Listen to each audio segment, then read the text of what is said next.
नमस्ते दोस्तों, मुंशी प्रेमचंद की कहानी शांति आइए सुनते हैं। जब मैं ससुराल आई तो बिल्कुल फूहड़ थी। न पहनने ओढ़ने का सलीका, न बातचीत करने का ढंग।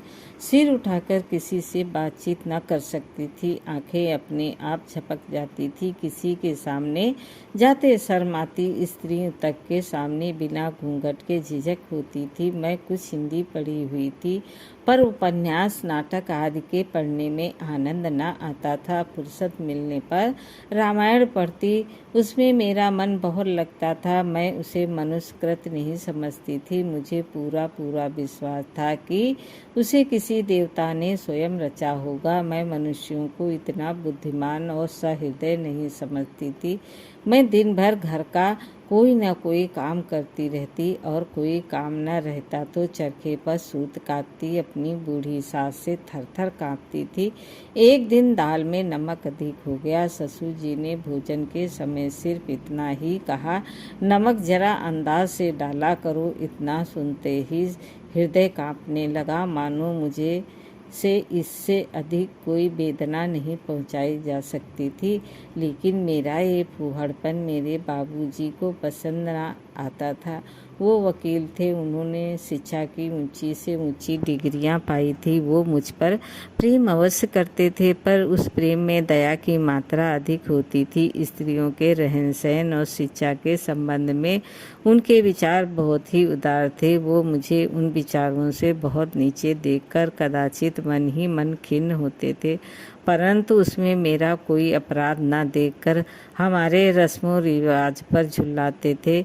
उन्हें मेरे साथ बैठकर बातचीत करने में जरा आनंद न आता। सोने आते तो कोई न कोई अंग्रेजी पुस्तक साथ लाते और नींद न आने तक पढ़ा करते। जो कभी मैं पूछ बैठती कि क्या पढ़ते हो, तो मेरी और करुणा दृष्टि से देखकर उत्तर देते, तुम्हें क्या बताऊं, ये ऑस्कर वाइल्ड की सर्वश्रेष्ठ रचना है। मैं अपनी अयोग्यता पर बहुत लज्जित थी, अपने को धिक्कारती। मैं ऐसे विद्वान पुरुष के योग्य नहीं हूँ। मुझे किसी जड्डू के घर पढ़ना था। बाबूजी मुझे निरादर की दृष्टि से नहीं देखते थे। यही मेरे लिए सौभाग्य की बात थी। एक दिन संध्या समय मैं रामायण पढ़ रही थी। भरत जी रामचंद्र जी की खोज में निकले थे। उनका करुण विलाप पढ़कर मेरा हृदय गदगद हो रहा था। नेत्रों से अश्रुधारा बह रही थी। हृदय उमड़ आता था। सहस बाबूजी कमरे में आए। मैंने तुरंत पुस्तक बंद कर दी। उनके सामने मैं अपनी फूहड़पन को भरकस प्रकट न होने देती थी, लेकिन उन्होंने पुस्तक देख ली और पूछा, रामायण है ना? मैंने अपराधियों की भांति सिर झुकाकर कहा, हाँ, जरा देख रही थी। बाबूजी, इसमें शक नहीं है कि पुस्तक बहुत ही अच्छे भावों से भरी हुई है, लेकिन इसमें मानव चरित्र को वैसी खूबी से नहीं दिखाया गया जैसा अंग्रेज या फ्रांसीसी लेखक दिखलाते हैं। तुम्हारी समझ में तो ना आवेगा, लेकिन कहने में क्या हर्ज है। यूरोप में आजकल स्वाभाविकता का जमाना है। वे लोग मनोभावों के उत्थान और पतन का ऐसा वास्तविक वर्णन करते हैं कि पढ़कर आश्चर्य होता है। हमारे यहाँ कवियों को पग पग पर धर्म और नीति का ध्यान रखना पड़ता है, इसलिए कभी कभी उनके भावों में अस्वाभाविकता आ जाती है, और यही त्रुटि तुलसीदास में भी है। मेरी समझ में उस समय कुछ भी ना आया। बोली, मेरे लिए तो यही बहुत है। अंग्रेजी पुस्तकें कैसे समझूं? बाबूजी, कोई कठिन बात नहीं। 1 घंटे भी रोज पढ़ो तो थोड़े ही समय में काफ़ी योग्यता प्राप्त कर सकती हो। पर तुमने तो मानो मेरी बातें न मानने की सौगंध ही खा ली। कितना समझाया कि मुझसे शर्म करने की आवश्यकता नहीं, पर तुम्हारे ऊपर कुछ असर न पड़ा। कितना कहता हूँ कि जरा सफाई से रहा करो। परमात्मा सुंदरता देता है तो चाहता है कि उसका श्रृंगार भी होता रहे, लेकिन जान पड़ता है तुम्हारी दृष्टि में उसका कुछ भी मूल्य नहीं। या शायद तुम समझती हो कि मेरे जैसे कुरूप मनुष्य के लिए तुम चाहें जैसे भी रहो, आवश्यकता से अधिक अच्छी हो। ये अत्याचार मेरे ऊपर है। तुम मुझे ठोक पीट कर बैराग सिखाना चाहती हो। जब मैं दिन रात मेहनत करके कमाता हूँ तो स्वभावतः मेरी ये इच्छा होती है कि उस द्रव्य का सबसे उत्तम व्यय हो, परंतु तुम्हारा फूहड़पन और पुराने विचार मेरे सारे परिश्रम पर पानी फेर देते हैं। स्त्रियां केवल भोजन बनाने, बच्चे पालने, पति की सेवा करने और एकादशी व्रत रखने के लिए नहीं है। उनके जीवन का लक्ष्य इससे बहुत ऊंचा है। वे मनुष्यों के समस्त सामाजिक और मानसिक विषयों में समान रूप से भाग लेने की अधिकारिणी है। उन्हें भी मनुष्यों की भांति स्वतंत्र रहने का अधिकार प्राप्त है। मुझे तुम्हारी ये बंदी दशा देखकर बड़ा कष्ट होता है। स्त्री पुरुष की अर्धांगिनी मानी गई है, लेकिन तुम मेरी मानसिक और सामाजिक किसी भी आवश्यकता को पूरा नहीं कर सकती। मेरा और तुम्हारा धर्म अलग, आचार विचार अलग, आमोद प्रमोद के विषय अलग। जीवन के किसी कार्य में मुझे तुमसे किसी प्रकार की सहायता नहीं मिल सकती। तुम स्वयं विचार सकती हो कि ऐसी दशा में मेरी जिंदगी कैसी बुरी तरह कट रही है। बाबूजी का कहना बिल्कुल यथार्थ था। मैं उनके गले में एक जंजीर की भांति पड़ी हुई थी। उस दिन से मैंने उन्हीं के कहे अनुसार चलने की दृढ़ प्रतिज्ञा कर ली। अपने देवता को किस भांति अप्रसन्न करती, ये तो कैसे कहूँ कि मुझे पहनने ओढ़ने से प्रेम न था और उतना ही था जितना दूसरी स्त्रियों को होता है। जब बालक और वृद्ध तक श्रृंगार पसंद करते हैं तो मैं तो युक्ति ठहरी। मन भीतर ही भीतर मचल कर रह जाता था। मेरे मैके में मोटा खाने और मोटा पहनने की चाल थी।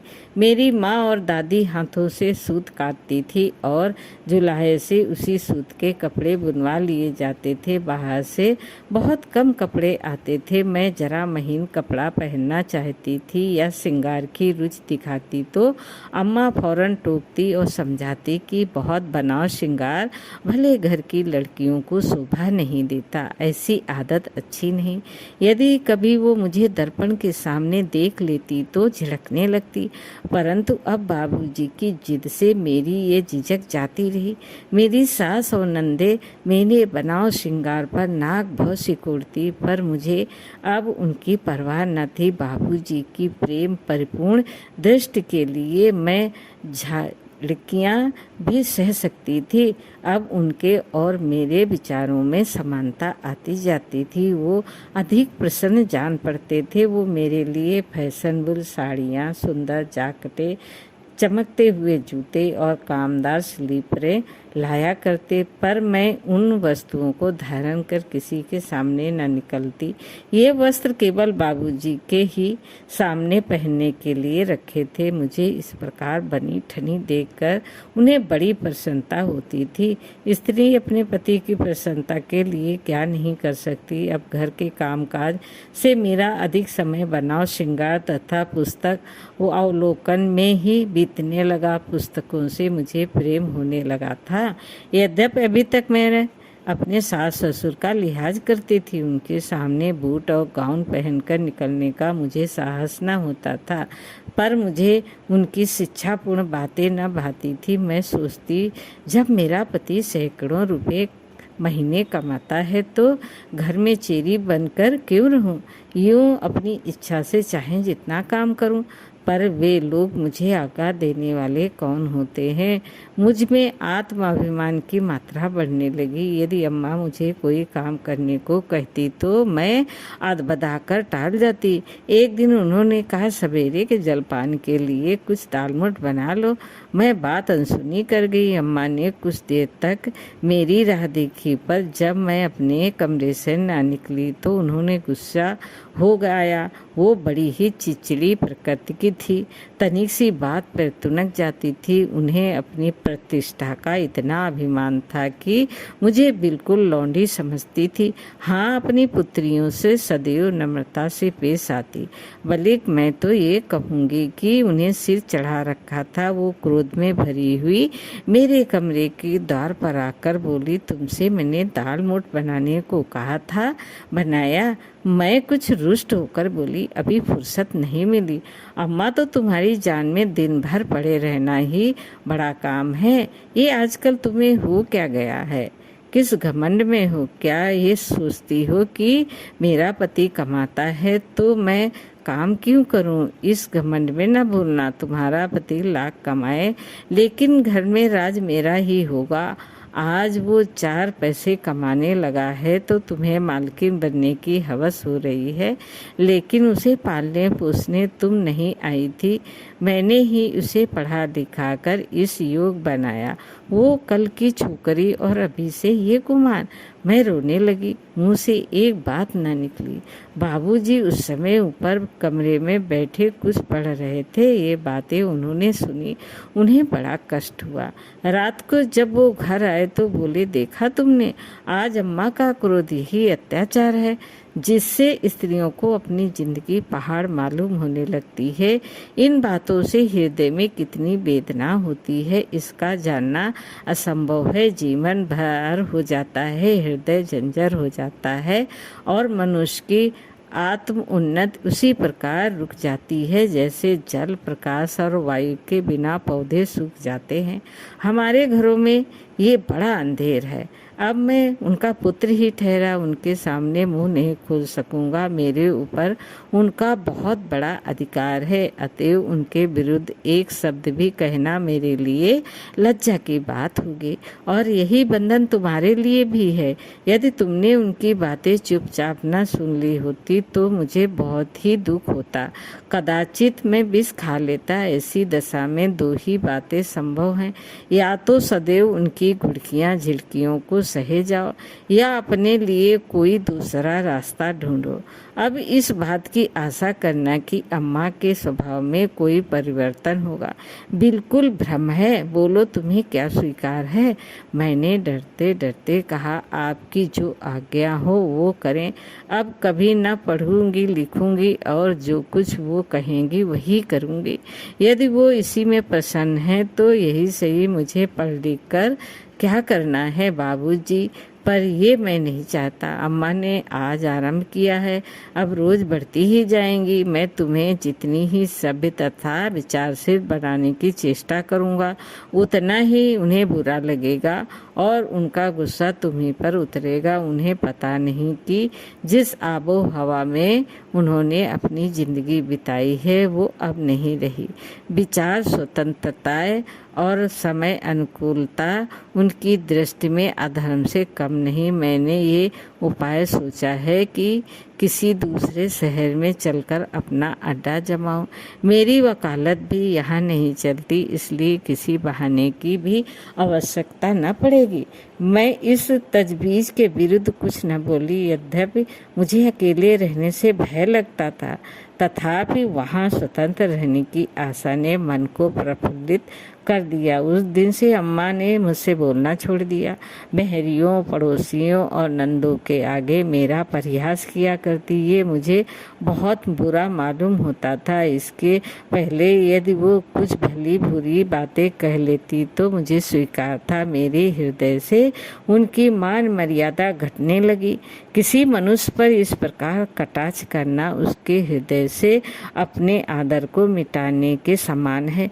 मेरे ऊपर सबसे गुरुतर दोषारोपण ये था कि मैंने बाबूजी पर कोई मोहन मंत्र फूंक दिया है। वो मेरे इशारों पर चलते हैं, पर यथार्थ में बात उल्टी ही थी। भाद्र मास था, जन्माष्टमी का त्योहार था। घर में सब लोगों ने व्रत रखा, मैंने भी सदैव की भांति व्रत रखा। ठाकुर जी का जन्म रात को 12 बजे होने वाला था। हम सब बैठी गाती बजाती थी। बाबूजी इन असभ्य व्यवहारों के बिल्कुल विरुद्ध थे। वो होली के दिन रंग भी न खेलते। गाने बजाने की तो बात ही अलग। रात को 1 बजे जब मैं उनके कमरे में गई तो मुझे समझाने लगे, इस प्रकार शरीर को कष्ट देने से क्या लाभ। कृष्ण महापुरुष अवश्य थे और उनकी पूजा करना हमारा कर्तव्य है, पर इस गाने बजाने से क्या फायदा। इस ढोंग का नाम धर्म नहीं। धर्म का संबंध सच्चाई और ईमान से है, दिखावे से नहीं। बाबूजी स्वयं इसी मार्ग का अनुकरण करते थे। वो भगवत गीता के अत्यंत प्रशंसक करते, पर उनका पाठ कभी न करते थे। उपनिषदों की प्रशंसा में उनके मुख से मानो पुष्प वृद्धि होने लगती थी, पर मैंने उन्हें कभी कोई उपनिषद पढ़ते नहीं देखा। वो हिंदू धर्म के गूढ़ तत्व ज्ञान पर लट्टू थे, पर उसे समय अनुकूल नहीं समझते थे। विशेषकर वेदांत को तो भारत की अवनीति का मूल कारण समझते थे। वो कहा करते कि इसी वेदांत ने हमको चौपट कर दिया। हम दुनिया के पदार्थ को तुच्छ समझने लगे, जिसका फल अब तक भुगत रहे हैं। अब उन्नति का समय है, चुपचाप बैठे रहने से निर्वाह नहीं। संतोष ने ही भारत को गरत कर दिया। उस समय उनको उत्तर देने की शक्ति मुझ में कहाँ थी। हाँ, अब जान पड़ता कि वो यूरोपियन सभ्यता के चक्कर में पड़े हुए थे। अब वो स्वयं ऐसी बातें नहीं करते। वो जोश अब ठंडा हो चला है। इसके कुछ दिन बाद हम इलाहाबाद चले आए। बाबूजी ने पहले से ही 1-2 मंजिला मकान ले रखा था, सब तरह से सजा सजाया। हमारे यहाँ 5 नौकर थे, 2 स्त्रियाँ, 2 पुरुष और 1 महाराज। अब मैं घर के कुल कामकाज से छुट्टी पा गई। कभी जी घबराता तो कोई उपन्यास लेकर पढ़ने लगती। यहाँ फूल और पीतल के बर्तन बहुत कम थे। चीनी के रकाबियाँ और प्याले अलमारियों में सजे रखे थे। भोजन मेज पर आता था। बाबूजी बड़े चाव से भोजन करते। मुझे पहले कुछ शर्म आती थी, लेकिन धीरे धीरे मैं भी मेज ही पर भोजन करने लगी। हमारे पास एक सुंदर टमटम भी था। अब हम पैदल बिल्कुल न चलते। किसी से मिलने 10 पग भी जाना होता तो गाड़ी तैयार कराई जाती। बाबूजी कहते यही फैशन है। बाबूजी की आमदनी अभी बहुत कम थी, भली भांति खर्च भी न चलता था। कभी कभी मैं उन्हें चिंताकुल देखती तो समझाती कि जब आय इतनी कम है तो वे इतना क्यों बढ़ा रखा है। कोई छोटा सा मकान ले लो, 2 नौकरों से भी काम चल सकता है। लेकिन बाबूजी मेरी बातों पर हंस देते और कहते मैं अपनी दरिद्रता का ढिंढोरा अपने आप क्यों पीटूं। दरिद्रता प्रकट करना दरिद्र होने से अधिक दुखदायी होता है। भूल जाओ कि हम लोग निर्धन हैं, फिर लक्ष्मी हमारे पास आप दौड़ी आएंगी। खर्च बढ़ाना, आवश्यकताओं का अधिक होना ही द्रव्योपार्जन की पहली सीढ़ी है। इससे हमारी गुप्त शक्तियाँ विकसित हो जाती हैं और हम उन कष्टों को झेलते हुए आगे पग धरने के योग्य होते हैं। संतोष दरिद्रता का दूसरा नाम है। आरस्तु, हम लोगों का खर्च दिन पर दिन बढ़ता ही जाता था। हम लोग हफ्ते में 3 बार थिएटर जरूर देखने जाते। हफ्ते में 1 बार मित्रों को भोजन अवश्य दिया जाता। अब मुझे सूझने लगा कि जीवन का लक्ष्य सुखभोग ही है।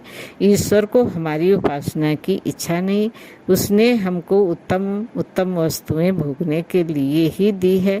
उसको भोगना ही उसकी सर्वोत्तम आराधना है। एक ईसाई लेडीज मुझे पढ़ाने तथा गाना सिखाने आने लगी। घर में एक पियानो भी आ गया। इन्हीं आनंदों में फंसकर मैं रामायण और भक्तमल को भूल गई। ये पुस्तकें मुझे अप्रिय लगने लगी। देवताओं से विश्वास उठ गया। धीरे धीरे यहाँ के बड़े लोगों से स्नेह और संबंध बढ़ने लगा। ये एक बिल्कुल नई सोसाइटी थी। इसके रहन सहन, आहार व्यवहार और आचार विचार मेरे लिए सर्वथा अनोखे थे। मैं इस सोसाइटी में ऐसी जान पड़ती जैसे मोरों में कौवा। इन लेडीजियों की बात कभी थिएटर और घुड़दौड़ के विषय में होती, कभी टेनिस, समाचार पत्रों, अच्छे अच्छे लेखकों के लेखों पर। उनके चतुर्थ बुद्धि की तीव्रता, फुर्ती और चपलता पर मुझे अचंभा होता है। ऐसा मालूम होता कि वे ज्ञान और प्रकाश की पुतलियां हैं। वे बिना घूंघट बाहर निकलती। मैं उनके साहस पर चकित रह जाती। वे मुझे भी कभी कभी अपने साथ ले जाने की चेष्टा करती, लेकिन मैं लज्जावश ना जा सकती। मैं उन लेडीजियों को कभी उदास या चिंतित न पाती। मिस्टर दास बहुत बीमार थे, परंतु मिसेस दास के माथे पर चिंता का चिन्ह तक न था। मिस्टर बांगड़ी नैनीताल में तपेदिक का इलाज करा रहे थे, पर मिसेस बांगड़ी नित्य टेनिस खेलने जाती थी। इस अवस्था में मेरी क्या दशा होती मैं ही जानती हूँ। इन लेडीजियों की रीति नीति में एक आकर्षण शक्ति थी जो मुझे खींचे लिए जाती थी। मैं उन्हें सदैव आमोद प्रमोद के लिए उत्सुक देखती और मेरा भी जी चाहता कि उन्हीं की भांति मैं भी निसंकोच हो जाती। उनका अंग्रेजी वार्तालाप सुन मुझे मालूम होता कि ये देवियाँ हैं। मैं अपनी इन त्रुटियों को पूर्ति के लिए प्रयत्न किया करती थी। इसी बीच में मुझे एक खेदजनक अनुभव होने लगा। यद्यपि बाबूजी पहले से अधिक आदर करते, मुझे सदैव डियर डार्लिंग आदि कहकर पुकारते थे। यद्यपि मुझे उनकी बातों में एक प्रकार की बनावट मालूम होती थी। ऐसा प्रतीत होता मानो ये बातें उनके हृदय से नहीं केवल मुख से निकलती हैं। उनके स्नेह और प्यार में हार्दिक अभावों की जगह अलंकार ज़्यादा होता था। किंतु और भी अचंभे की बात ये थी कि अब मुझे बाबूजी पर वो पहले की सी श्रद्धा न रही। अब उनकी सिर की पीड़ा से मेरे हृदय में पीड़ा न होती थी। मुझ में आत्मगौरव का आविर्भाव होने लगा था। अब मैं अपना बनाव श्रृंगार इसलिए करती थी कि संसार में ये भी मेरा कर्तव्य है, इसलिए नहीं कि मैं किसी एक पुरुष की व्रतधारिणी हूँ। अब मुझे भी अपनी सुंदरता पर गर्व होने लगा था। मैं अब किसी दूसरे के लिए नहीं, अपने लिए जीती थी। त्याग तथा सेवा का भाव मेरे हृदय से लुप्त होने लगा था। मैं अभी पर्दा करती थी, परंतु हृदय अपनी सुंदरता की सराहना सुनने के लिए व्याकुल रहता था। एक दिन मिस्टर दास तथा और भी अनेक सभ्यगण बाबूजी के साथ बैठे हुए थे। मेरे और उनके बीच में केवल एक पर्दे की आड़ थी। बाबूजी मेरी इस झिझक से बहुत ही लज्जित थे। उससे वो अपनी सभ्यता में काला धब्बा समझते थे। कदाचित ये दिखाना चाहते थे कि मेरी स्त्री इसलिए पर्दे में नहीं है कि वो रूप तथा वस्त्र आभूषण में किसी से कम है, बल्कि इसलिए कि अभी उसे लज्जा आती है। वो मुझे किसी बहाने से बार बार पर्दे के निकट बुलाते, जिसमें उनके मित्र मेरी सुंदरता और वस्त्र आभूषण देख लें। अंत में कुछ देर बाद मेरी झिझक गायब हो गई। इलाहाबाद आने के 2 वर्ष बाद मैं बाबूजी के साथ बिना पर्दे के सैर करने लगी। सैर के बाद टेनिस की नौबत आई। अंत में मैंने क्लब में जाकर दम लिया। पहले हम टेनिस और क्लब मुझे तमाशा सा मालूम होता था, मानो वे लोग व्यायाम के लिए नहीं बल्कि फैशन के लिए टेनिस खेलने आते हैं। वे कभी ना भूलते थे कि हम टेनिस खेल रहे हैं। उनके प्रत्येक काम में, झुकने में, दौड़ने में, उचकने में एक कृत्रिमता होती थी, जिससे ये प्रतीत होता था कि ये खेल का प्रयोजन कसरत नहीं केवल दिखावा है। क्लब में इससे विचित्र अवस्था थी। वो पूरा स्वांग था। भद्दा और बेजोड़ लोग अंग्रेजी के चुने हुए शब्दों का प्रयोग करते थे जिसमें कोई सार न होता था। नकली हंसी हंसते थे जिनका कोई असर न होता था। स्त्रियों की वो फूहड़ निर्जलता और पुरुषों की वो भाव शून्य स्त्री पूजा मुझे भी न भाती थी। चारों ओर अंग्रेजी चाल ढाल की हास्यजनक नकल थी, परंतु क्रमशः मैं भी वो रंग पकड़ने और उन्हीं का अनुकरण करने लगी। अब मुझे अनुभव हुआ कि इस प्रदर्शन लोलुपता में कितनी शक्ति है। मैं अब नित्य नए श्रृंगार करती, नित्य नया रूप भरती, केवल इसलिए कि क्लब में सबकी आंखों में चुभ जाऊं। अब मुझे बाबूजी की सेवा सत्कार से अधिक अपने बनाव श्रृंगार की धुन रहती थी। यहाँ तक कि ये शौक एक नशा सा बन गया। इतना ही नहीं, लोगों से अपनी सौंदर्य की प्रशंसा सुनकर मुझे एक अभिमान मिश्रित आनंद का अनुभव होने लगा। मैं अपनी लज्जाशीलता की सीमाएं विस्तृत हो गई।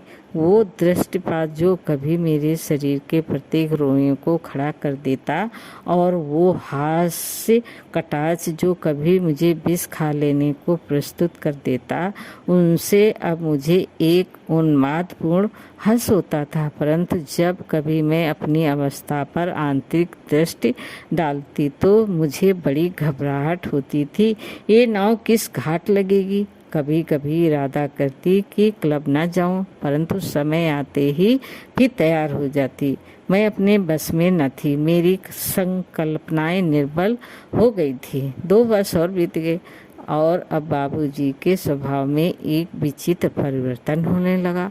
वो उदास और चिंतित रहने लगे।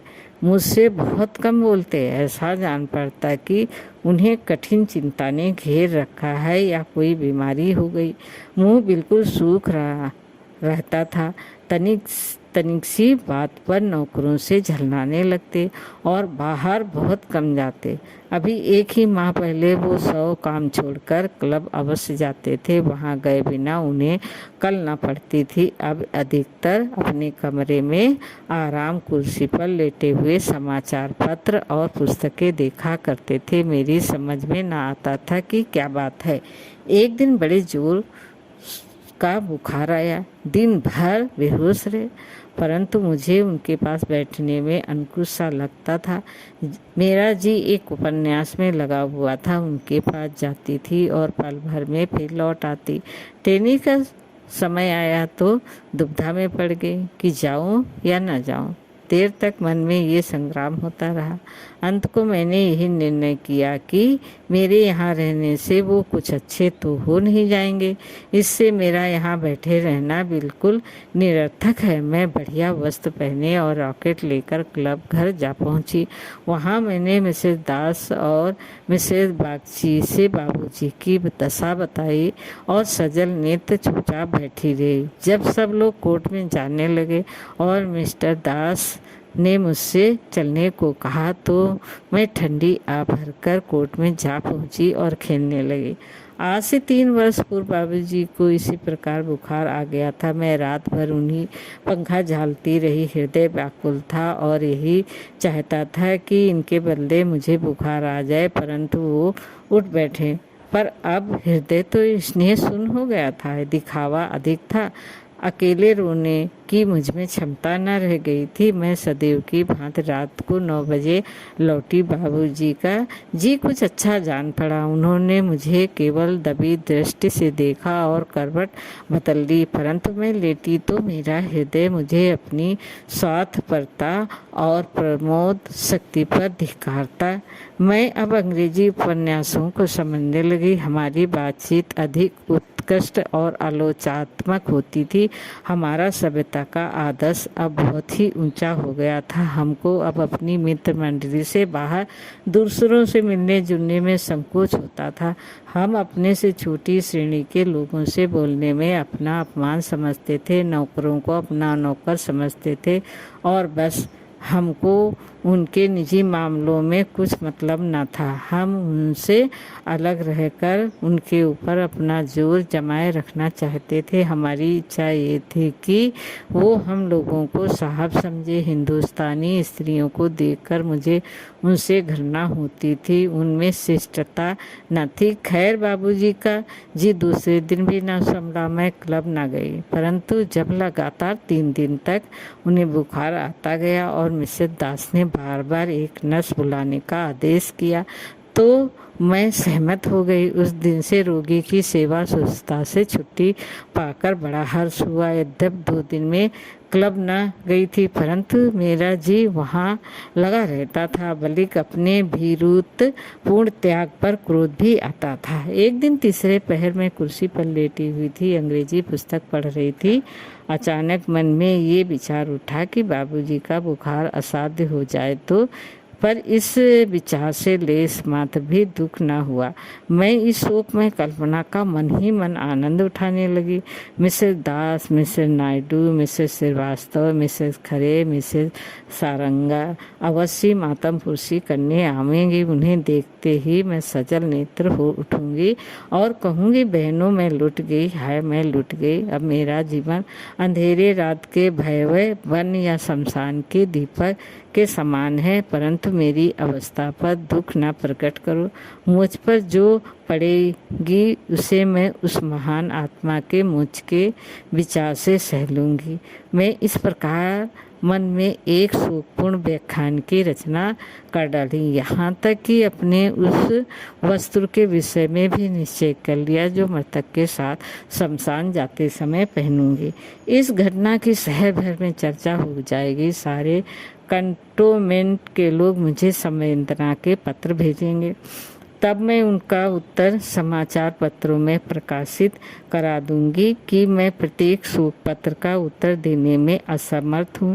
हृदय के टुकड़े टुकड़े हो गए हैं, उसे रोने के सिवा और किसी काम के लिए समय नहीं है। मैं इस हमदर्दी के लिए उन लोगों की कृतज्ञ हूँ और उनसे विनयपूर्ण निवेदन करती हूँ कि वे मृतक की आत्मा की सद्गति के निर्मित ईश्वर से प्रार्थना करें। मैं इन्हीं विचारों में डूबी हुई थी कि नर्स ने आकर कहा, आपको साहब याद करते हैं? ये मेरे क्लब जाने का समय था। मुझे उनका बुलाना अखर गया, लेकिन 1 मास हो गया वो अत्यंत दुर्बल हो रहे थे। उन्होंने मेरी ओर विनयपूर्ण दृष्टि से देखा, उसमें आंसू भरे हुए थे। मुझे उन पर दया आई, बैठ गई और ढजास देते हुए बोली, क्या करूं, कोई दूसरा डॉक्टर बुलाऊं? बाबूजी आंखें नीची करके अत्यंत करुणा भाव से बोले, यहाँ कभी नहीं अच्छा हो सकता हूँ, मुझे अम्मा के पास पहुँचा दो। मैंने कहा, क्या आप समझते हैं कि वहाँ आपकी चिकित्सा यहाँ से अच्छी होगी? बाबूजी बोले, क्या जाने क्यों मेरा जी अम्मा के दर्शनों को ललायित हो रहा है। मुझे ऐसा मालूम होता है कि मैं वहाँ बिना दवा दर्पण के भी अच्छा हो जाऊँगा। मैं ये आपका केवल विचार मात्र है बाबूजी, शायद ऐसा ही हो, लेकिन मेरी विनय स्वीकार करो, मैं इस रोग से नहीं, इस जीवन से ही दुखित हूँ। मैं आश्चर्य से उनकी ओर देखा। बाबूजी फिर बोले, हाँ, इस जिंदगी से तंग आ गया हूँ। मैं अब समझ रहा हूँ कि मैं जिस स्वच्छ लहराते हुए निर्मल जल की ओर दौड़ा जा रहा था वो मरुभूमि है। मैं इस प्रकार जीवन के बाहरी रूप पर लट्टू हो रहा था, परंतु अब मुझे उसकी आंतरिक आवश्यकताओं का बोध हो रहा है। इन 4 वर्षों में मैंने इस उपवन में खूब भ्रमण किया और उसे आदि से अंत तक कंटक में पाया। यहाँ ना तो हृदय को शांति है, ना आत्मिक आनंद है। ये एक उन्मत्त अशांतिमय स्वास्थ्यपूर्ण विलास युक्त जीवन है। यहाँ ना नीति है, ना धर्म है, ना सहानुभूति, ना सहृदयता। परमात्मा के लिए मुझे इस अग्नि से बचाओ। यदि और कोई उपाय ना हो तो अम्मा को एक पत्र ही लिख दो, वो अवश्य यहाँ आएंगी। अपने अभागे पुत्र का दुख उनसे न देखा जाएगा। उन्हें इस सोसाइटी की हवा भी नहीं लगी। वो आएंगी, उनकी वो ममतापूर्ण दृष्टि, वो स्नेहपूर्ण शुश्रूषा मेरे लिए 100 औषधि का काम करेंगी। उनके मुख पर वो ज्योति प्रकाश में होगी जिसके लिए मेरे नेत्र तरस रहे हैं। उनके हृदय में स्नेह है, विश्वास है आदि। उनकी गोद में मैं मर भी जाऊं तो मेरी आत्मा को शांति मिलेगी। मैं समझी कि ये बुखार की बकझक है। नर्स से कहा, जरा इनका टेम्परेचर तो लो, मैं अभी डॉक्टर के पास जाती हूँ। मेरा हृदय एक अज्ञात भय से कांपने लगा। नर्स ने थर्मामीटर निकाला, परंतु ज्यों ही वो बाबूजी के समीप गई, उन्होंने उसके हाथ से वो यंत्र छीनकर पृथ्वी पर पटक दिया। उसके टुकड़े टुकड़े हो गए। फिर मेरी ओर एक अवहेलनापूर्ण दृष्टि से देखकर कहा, साफ साफ क्यों नहीं कहती हो कि मैं क्लब घर जाती हूँ, जिसके लिए तुमने ये वस्त्र धारण किए हैं और गाउन पहनी है। खैर, घूमती हुई यदि डॉक्टर के पास जाना तो कह देना कि यहाँ टेम्परेचर उस बिंदु पर पहुँच चुका है जहाँ आग लग जाती है। मैं और भी अधिक भयभीत हो गई। हृदय में एक करुणा चिंता का संचार होने लगा। गला भर आया। बाबूजी ने नेत्र मूंद लिए थे और उनकी सांस वेग से चल रही थी। मैं द्वार की ओर चली कि किसी को डॉक्टर के पास भेजूं। ये फटकार सुनकर स्वयं कैसे जाती। इतने में बाबूजी उठ बैठे और विनीत भाव से बोले, श्यामा, मैं तुमसे कुछ कहना चाहता हूँ। बात 2 हफ्ते से मन में थी पर साहस न हुआ। आज मैंने निश्चय कर लिया है कि कह ही डालो। मैं अब फिर अपने घर जाकर वहीं पहले की सी जिंदगी बिताना चाहता हूँ। मुझे अब इस जीवन से घृणा हो गई है और यही मेरी बीमारी का मुख्य कारण है। मुझे शारीरिक नहीं मानसिक कष्ट है। मैं फिर तुम्हें वही पहले की सी सलज्जा नीचा सिर करके चलने वाली, पूजा करने वाली, रामायण पढ़ने वाली, घर का काम काज करने वाली, चरखा काटने वाली, ईश्वर से डरने वाली, प्रति श्रद्धा से परिपूर्ण स्त्री देखना चाहता हूँ। मैं विश्वास करता हूँ तुम मुझे निराश न करोगी। तुमको 16 आने अपनी बनाना और 16 आने तुम्हारा बनना चाहता हूँ। मैं अब समझ गया हूँ कि उसी सादे पवित्र जीवन में वास्तविक सुख है। बोलो स्वीकार है। तुमने सदैव मेरी आज्ञाओं का पालन किया है। इस समय निराश न करना, नहीं तो इस कष्ट और शोक का न जाने कितना भयंकर परिणाम होगा। मैं साहस कोई उत्तर न दे सकी। मन में सोचने लगी, इस स्वतंत्र जीवन में कितना सुख था। ये मज़े वहाँ कहाँ। क्या इतने दिन स्वतंत्र वायु में विचरण करने के पश्चात फिर उसी पिंजड़े में जाऊं, वही लौंडी बनकर रहूं? क्यों इन्होंने मुझे वर्षों स्वतंत्रता का पाठ पढ़ाया, वर्षों देवताओं की, रामायण की, पूजा पाठ की, व्रत उपवास की, बुराई की हंसी उड़ाई। अब जब मैं उन बातों को भूल गई, उन्हें मिथ समझने लगी, तो फिर मुझे उसी अंधकूप में ढकेलना चाहते हैं। मैं तो इन्हीं की इच्छा के अनुसार चलती हूँ, फिर मेरा अपराध क्या है? लेकिन बाबूजी के मुख पर एक ऐसी दीनतापूर्ण व्यवस्था थी कि मैं प्रत्यक्ष अस्वीकार न कर सकी। बोली, आखिर यहाँ क्या कष्ट है? मैं उनके विचारों की तह तक पहुँचना चाहती थी। बाबूजी ने फिर उठ बैठे और मेरी ओर कठोर दृष्टि से देखकर बोले, बहुत ही अच्छा होता कि तुम इस प्रश्न को मुझसे पूछने के बदले अपने ही हृदय से पूछ लेती। क्या अब मैं तुम्हारे लिए वही हूँ जो आज से 3 वर्ष पहले था, जब मैं तुमसे अधिक शिक्षा प्राप्त, अधिक बुद्धिमान, अधिक जानकार होकर तुम्हारे लिए वो नहीं कर रहा जो पहले था? तुमने चाहे इसका अनुभव न किया हो, परंतु मैं स्वयं कर रहा हूँ, तो मैं कैसे अनुमान करूँ कि उन्हीं भावों ने तुम्हें स्खलित न किया होगा? नहीं, बल्कि प्रत्यक्ष चिन्ह देख पड़ते हैं कि तुम्हारे हृदय पर उन भावों का और भी अधिक प्रभाव पड़ा है। तुमने अपने को ऊपरी बनाव, श्रृंगार, चुनाव और विलास के भंवर में डाल दिया है और तुम्हें उसकी लेस मात्र भी सुध नहीं है। अब मुझे पूर्ण विश्वास हो गया है कि सभ्यता स्वेच्छाचारिता का भूत स्त्रियों को कोमल हृदय पर बड़ी सुगमता से कब्जा कर सकता है। क्या अभी 3 वर्ष पूर्व भी तुम्हें ये साहस हो सकता था कि मुझे इस दशा में छोड़कर किसी पड़ोसन के यहाँ गाने बजाने चली जाती?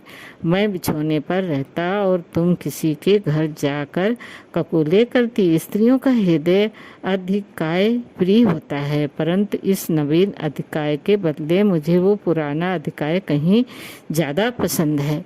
उस अधिकाय का फल आध्यात्मिक एवं शारीरिक अभ्युदय और हृदय की पवित्रता थी, पर इस अधिकाय का परिणाम छिछोरापन, निर्जलता, दिखावा, स्वेच्छा। उस समय यदि तुम इस प्रकार की मिस्टर दास के सम्मुख हंसती बोलती तो मैं या तो तुम्हें मार डालता या स्वयं विष पान कर लेता। परंतु बेहाई ऐसे जीवन का प्रधान तत्व है। मैं सब कुछ स्वयं देखता और सहता हूँ, कदाचित सह भी जाता हूँ। यदि इस बीमारी ने मुझे सचेत न कर दिया होता, अब यदि तुम यहाँ बैठी भी रहो तो मुझे संतोष ना होगा, क्योंकि मुझे ये विचार दुखित करता रहेगा कि तुम्हारा हृदय यहाँ नहीं है। मैंने अपने को उस इंद्रजाल से निकालने का निश्चय कर लिया है जहाँ धन का नाम मान है, इंद्रिया, लिप्सा का, सभ्यता और भ्रष्टता का विचार स्वतंत्रता है। बोलो, मेरा प्रस्ताव स्वीकार है। मेरे हृदय पर वज्रपात सा हो गया। बाबूजी का अभिप्राय पूर्णतः हृदय गम हो गया। अभी हृदय में कुछ पुरानी लज्जा बाकी थी, ये यंत्रणा असहाय हो गई, लज्जित हो उठी। अंतरात्मा ने कहा, अवश्य मैं अब वो नहीं हूँ जो पहले थी। उस समय मैं उनको अपना इष्टदेव मानती थी, उनकी आज्ञा सिरोधार थी, पर अब वो मेरी दृष्टि में एक साधारण मनुष्य। मिस्टर दास का चित्र मेरे नेत्रों के सामने खिंच गया। कल मेरे हृदय पर इन आत्माओं की बातों का कैसा नशा छा गया था, ये सोचते ही नेत्र लज्जा से झुक गए। बाबूजी की आंतरिक अवस्था उनके मुखड़े ही से प्रकाशमय हो रही थी। स्वार्थ और विलास लिप्सा के विचार ने मेरे हृदय से दूर हो गए। उसके बदले ये शब्द चालांत अक्षरों में लिखे हुए नजर आए। तूने फैशन और वस्त्र आभूषण में अवश्य उन्नत की है। तुझ में अपने स्वार्थों का ज्ञान हो गया है। तुझ में जीवन के सुख भोगने की योग्यता अधिक हो गई है।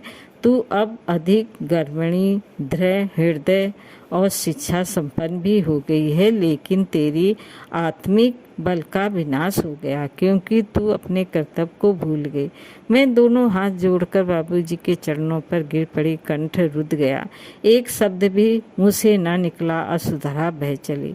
अब मैं फिर अपने घर पर आ गई हूँ। अम्मा जी अब मेरा अधिक सम्मान करती हैं। बाबूजी भी संतुष्ट दिख पड़ते हैं। वो अब स्वयं प्रतिदिन संध्या वंदना करते हैं। मिसेस दास के पत्र कभी कभी आते हैं। वो इलाहाबादी सोसाइटी के नवीन समाचारों से भरे होते हैं। मिस्टर दास और मिसेस भाटिया के संबंध में कलुषित बातें उड़ रही हैं। मैं इन पत्रों का उत्तर तो देती हूँ, परंतु चाहती हूँ कि वो अब ना आते तो अच्छा होता। वो मुझे उन दिनों की याद दिलाते हैं जिन्हें मैं भूल जाना चाहती हूँ। कल बाबूजी ने बहुत ही पुरानी पोथियाँ और अग्निदेव को अर्पण की। उनमें खासकर ऑस्कर वाइल्ड की कई पुस्तकें थी। वो अब अंग्रेजी पुस्तकें बहुत कम पढ़ते। उन्हें कार्लाइल, रस्किन और एमर्सन के सिवा और कोई पुस्तकें पढ़ने में नहीं देखती। मुझे तो अपनी रामायण और महाभारत में फिर वही आनंद प्राप्त होने लगा। चरखा अब मैं पहले से अधिक चलाती हूँ क्योंकि इस बीच चरखे ने खूब प्रचार पा लिया है। दोस्तों कहानी कैसी लगी लाइक करें, सब्सक्राइब करें। धन्यवाद।